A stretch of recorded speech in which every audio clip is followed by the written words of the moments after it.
ہر قسم کے روحانی جسمانی مسائل اور وظائف کے لیے پیر اقبال قریشی چینل کو سبسکرائب کریں۔ کہا جاتا ہے جس گھر میں سورہ آل عمران کو پڑھا جائے گا وہ اگر مہینے میں ایک بار بھی تو اللہ تعالیٰ اس گھر والوں کو گمراہ نہیں ہونے دیں گے، اور اگر مہینے میں ایک بار بھی پڑھ کر دعا کی جائے یا پانی پلایا جائے تو گھر والوں میں نااتفاقی پیدا نہیں ہوگی۔ اگر کوئی بہت زیادہ حاسد ہوں، مخالف ہوں، تنگ کرتے ہوں اور انسان کو بہت زیادہ پریشانیوں میں مبتلا کرتے ہوں تو سورہ آل عمران کو پڑھ کے چند دن دعا کرے، اللہ تعالیٰ ہر شر سے اس کی حفاظت فرمائے گا۔ اور جتنے حالات حاضرہ کے فتنے ہیں، نئے نئے زمانے میں فتنے پیدا ہوتے ہیں، ان سے بچنے کے لیے سورہ آل عمران کو اگر پڑھ کے پانی پہ دم کر کے گھر والوں کو، بچوں کو پلایا جائے تو اللہ ان کو ان فتنوں کا شکار نہیں ہونے دے گا۔ اس کے شروع میں 2 آیتیں ایسی ہیں جن میں اسم اعظم کی طاقت ہے، اور اگر کوئی آدمی پڑھے گا تو اسے اسم اعظم کی طرح اس کی دعا قبول ہوگی۔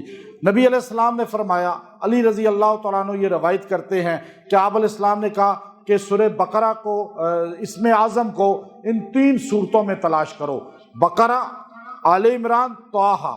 تو فرماتے ہیں تینوں میں ایک چیز کامن تھی، آیت الکرسی میں یا حی یا قیوم، حی قیوم ہے، آل عمران میں حی قیوم ہے، اور وعنت الوجوہ للحی القیوم طٰہٰ میں ہے۔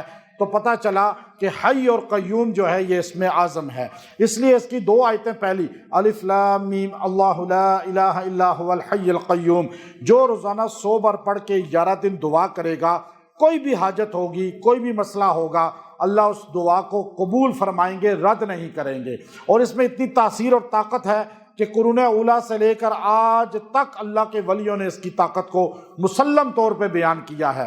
اور پھر اس میں ایک دعا ایسی ہے جو پڑھنے والا ایمان پر موت اسے آتی ہے، اللہ اسے بے ایمانی سے بچاتے ہیں، گمراہی سے بچاتے ہیں۔ کعبے کا طواف کرتے ہوئے عبداللہ ابن مبارک نے ایک آدمی کو دیکھا جو ہر چکر میں یہ دعا کر رہا تھا، ربنا لا تزغ قلوبنا بعد اذ ہدیتنا وہب لنا من لدنک رحمہ انک انت الوہاب۔ یہ اس کے پہلے رکوع لاسٹ میں ہے۔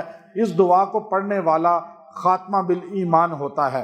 پھر اس دوسرے رکوع کے آخر میں شہد اللہ انہ لا الہ الا ہو والملائکۃ واولو العلم بالقسط لا الہ الا ہو، یہ جو شہید اللہ والی آیت ہے، جو بندہ اس کو فرض نماز کے بعد پڑھے گا اللہ اسے رزق کی کمی نہیں ہونے دے گا، اس کا خاتمہ بالایمان کرے گا۔ اور پھر اس کے بعد جو ہے اللہ رب العزت نے آگے قل اللہم، تیسرے رکوع میں قل اللہم مالک الملک تؤتی الملک من تشاء، یہ آیت جو ہے تیسرے رکوع کے شروع میں ہے، جو اس کو روزانہ 3 بار پڑھے گا اس کا قرضہ پہاڑوں جیسا بھی ہوگا، اللہ اس کو اتروا دیں گے۔ وہ پھنسا ہوا ہے وہاں پھنسنے سے نکل جائے گا۔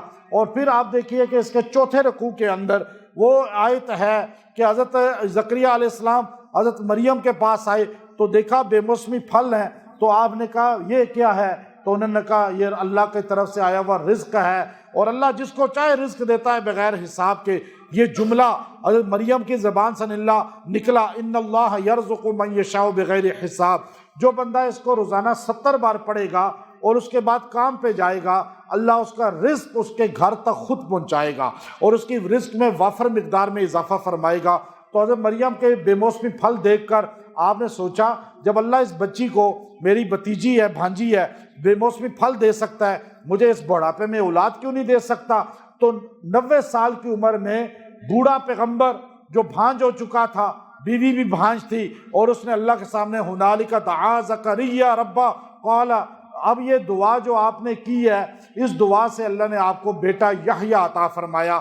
جن کی اولاد نہیں ہے وہ اس دعا کو روزانہ 100 مرتبہ پڑھیں 4 مہینے تک، اور دعا بھی کریں اور پانی پہ دم کر کے پئیں، اللہ اولاد کی نعمت عطا فرمائے گا۔ لڑکیاں ہیں، لڑکا نہیں ہے، اللہ لڑکا بھی دے گا۔ اس دعا میں تاثیر اور طاقت ہے۔ اور پھر اگر بچہ ہے کسی کا حمل اور وہ ضائع ہو جاتا ہے، اعیذھا بک وذریتھا من الشیطان الرجیم، یہ حضرت مریم کی ماں نے کہا تھا اعیذھا بک وذریتھا من الشیطان الرجیم، تو اللہ نے مریم علیہ السلام کی حفاظت فرمائی اور حمل ضائع نہیں ہوا۔ جو روزانہ 3 بار عورت یہ پھونکے گی اپنے حمل پہ، یہ چوتھے رکوع میں آل عمران کے ہے، تو اللہ تعالیٰ اس حمل کی حفاظت فرمائے گا۔ اور اس کے بعد دیکھیے کہ 5ویں رکوع کے آخری آیت ہے جو وَمَكَرُوا وَمَكَرَ اللَّهُ واللہ خیر الماکرین، ساری دنیا آپ کے خلاف تدبیریں کرے، آپ کو ذلیل پست کرنا، نقصان دینا، کسی چیز میں الجھانا چاہے، تنگ کرے، آپ یہ آیت کریمہ 100 بار پڑھیں 11 دن تک، اللہ ان کا مکر ان پہ ڈالے گا اور آپ کو ان کے مکر اور ان کے فریب سے، دھوکے سے بچا لے گا۔ اور اس کے بعد جو ہے اس کے بالکل سیکنڈ لاسٹ جو پارہ ہے چوتھا، اس کے تیسرا پارہ اس کے سیکنڈ لاسٹ میں اللہ رب العزت نے ایک آیت اتاری، ما کان لبشر ان یؤتیہ اللہ الکتاب والحکم والنبوہ، کہ ہم نے بندے کو جو علم دیا اس لیے نہیں کہ لوگوں کو اپنے ساتھ جوڑے، بلکہ ولیکن کونوا ربانیین، وہ رب والا ان کو بنائے۔ اور پھر بتایا کہ اگر جو ہے ما کان ابراہیم یہودیا ولا نصرانیا ولکن کان حنیفا مسلما، کہ ابراہیم یہودی عیسائی نہیں ہے بلکہ وہ مسلم ہے، یہ آپ کی شان ہے۔ اور پھر چوتھے پارے کے اندر شروع میں وَلِلَّهِ عَلَى النَّاسِ حِجُّ الْبَيْتِ بتایا کہ اگر کوئی حج کرنا چاہے تو استطاعت ہے تو حج کے لیے آئے، ورنہ حج فرض نہیں ہے۔ اور پھر اس کے بعد کُنتُم خَيْرَ أُمَّةٍ، تیسرے رکوع کے شروع میں اللہ نے کہا تم بہترین امت ہو، کُنتُم خَيْرَ أُمَّةٍ أُخْرِجَتْ لِلنَّاسِ تَأْمُرُونَ بِالْمَعْرُوفِ وَتَنْهَوْنَ عَنِ الْمُنكَرِ وَتُؤْمِنُونَ بِاللَّهِ۔ ایمان کو اللہ تعالیٰ نے تبلیغ، جو واعظ ہے، جو تبلیغ ہے، اس کے بعد میں بیان کیا، ایمان کا وَتُؤْمِنُونَ بِاللَّهِ بعد میں کہا، اور یا تَأْمُرُونَ بِالْمَعْرُوفِ پہلے کہا۔ پتہ یہ چلا یہ امت کا خاصہ ہے کہ وہ قرآن و سنت کی تبلیغ کرنے والی ہے، ہدایت کی تبلیغ کرنے والی ہے۔ چاہے آپ نماز نہیں بھی پڑھتے پھر بھی لوگوں کو نماز کی تبلیغ کریں، آپ کا خود ایمان بن جائے گا، یعنی تبلیغ کرنے سے ایمان بڑھے گا۔ یہ تؤمنون آخر میں کہا اور امر بالمعروف کو پہلے کہا، تو یہ خاصہ ہے۔ آپ یہ سوچیں جی ایمان بنے گا تو تبلیغ کریں گے، تو بنے گا ہی نہیں، موت تک کامل نہیں بنے گا، لیکن تبلیغ کرتے رہیں گے، ایمان بڑھتا رہے گا۔ اور جتنا ہمارا ایمان کبھی بڑھتا ہے کبھی گھٹتا ہے، فرشتوں کا ایک جگہ رہتا ہے، نبیوں کا بڑھتا ہی رہتا ہے۔ اللہ نے یا تؤمنون آخر میں کیوں کہا؟ اس لیے کہا کہ اللہ نے کہا کنتم خیر امہ، تم بہترین امت ہو۔ کیوں؟ اخرجت للناس، تم لوگوں کے لیے نکالے گئے ہو، اپنے لیے نہیں آئے ہو دنیا میں، دوسروں کو تبلیغ کرنے کے لیے آئے ہو، تاکہ اچھی بات کی تبلیغ کرو، برے کام سے روکو۔ تؤمنون باللہ، اس سے تمہارا بھی ایمان بن جائے گا۔ اب ہم کیا کرتے ہیں؟ ہم ایمان کے پیچھے لگے ہوئے ہیں اور تبلیغ کو چھوڑے ہوئے ہیں۔ یاد رکھیں جو لوگ آج تبلیغی جماعت کا جو کام چل رہا ہے، اس میں جو لوگ منسلک ہوتے ہیں، جو مسجدیں یا افراد، تو آپ دیکھیں گے وہاں نمازی بڑھیں گے، وہاں پر لوگوں کی تعداد دین کے ساتھ بڑھتی جائے گی۔ کیوں؟ کہ تبلیغ اسلام کی جو ہے وہ اصل میں ایمان کی محنت ہے۔ اور پھر آگے اللہ رب العزت نے جو ہے اس کے بدر کا واقعہ چوتھے رکوع میں بیان کیا، اس میں بتا دیا کہ بدر میں 3000 پھر 5000 فرشتے اترے مدد کے لیے۔ پھر اس سے اگلی پانچویں پھر چھٹے رکوع میں وما محمد الا رسول، محمد صلی اللہ علیہ وسلم ایک رسول ہیں، اگر ان کو وفات آ جائے تو کیا تم اسلام سے پھر جاؤ گے؟ ان سے پہلے بھی نبی دنیا سے گئے ہیں، یہ بھی چلے جائیں گے۔ دنیا میں زندہ ہمیشہ کوئی نہیں رہتا، نہ نبی نہ کوئی اور فرد نہ فرشتہ، سب نے موت آنی ہے، سب نے دنیا سے جانا ہے۔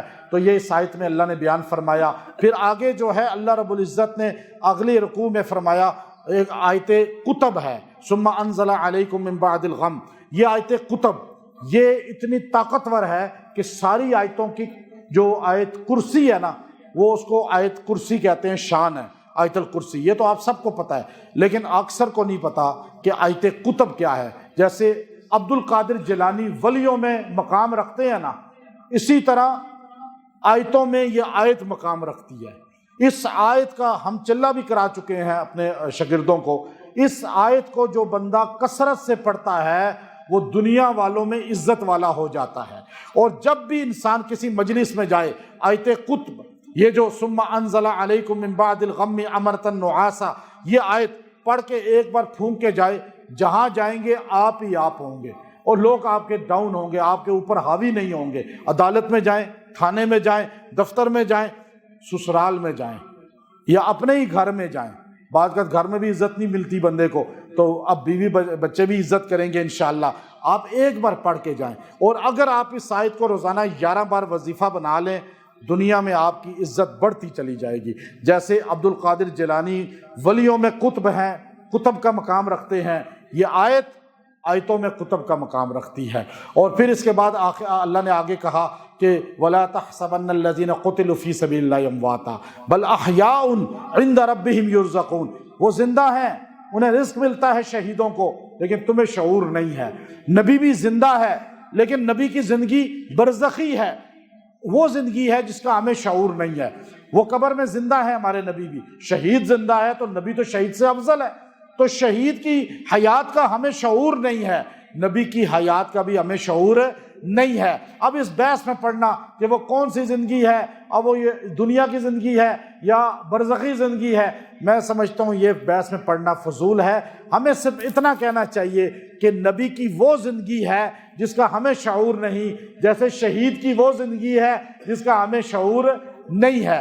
اب آپ دیکھیے کہ اس کے بعد آخری رکوع ہے، یہ جو آخری رکوع ان فی خلق السماوات، جو رات کو اٹھے اور آسمان کی طرف دیکھ کر اسے ایک بار پڑھے، یہ پورا ان فی خلق السماوات انک لا تخلف المیعاد، یہ دعائیں ساری 4-5 ہیں، جو پڑھ کے جو دعا کرے گا اللہ دعا رد نہیں کرے گا۔ بلکہ حضور علیہ السلام تہجد میں اٹھتے تھے، یہ دعائیں پڑھتے تھے آسمان کو دیکھ کر۔ اور اس کی آخری آیت سورہ آل عمران کی، بچہ بہت روتا ہو یا کوئی عورت ڈرتی ہو، بچہ ڈرتا ہو، یا جس کو مرد کو بھی خفقان ہو، اندھیرے سے ڈر لگتا ہو، ویسے ڈر لگتا ہو، ڈپریشن ہو، آخری آیت لکھ کر اپنے پاس رکھ لیں اور روزانہ 11 بار پانی پہ دم کر کے پئیں، تیل پہ دم کر کے سر کی مالش کریں، سارا ڈپریشن ختم، جنات جادو کا، نظر کا، جو بھی بچے عورت مرد پہ اثر ہے وہ ختم۔ یہ آیت بڑی طاقتور ہے۔ وآخر دعوانا الحمد للہ رب العالمین۔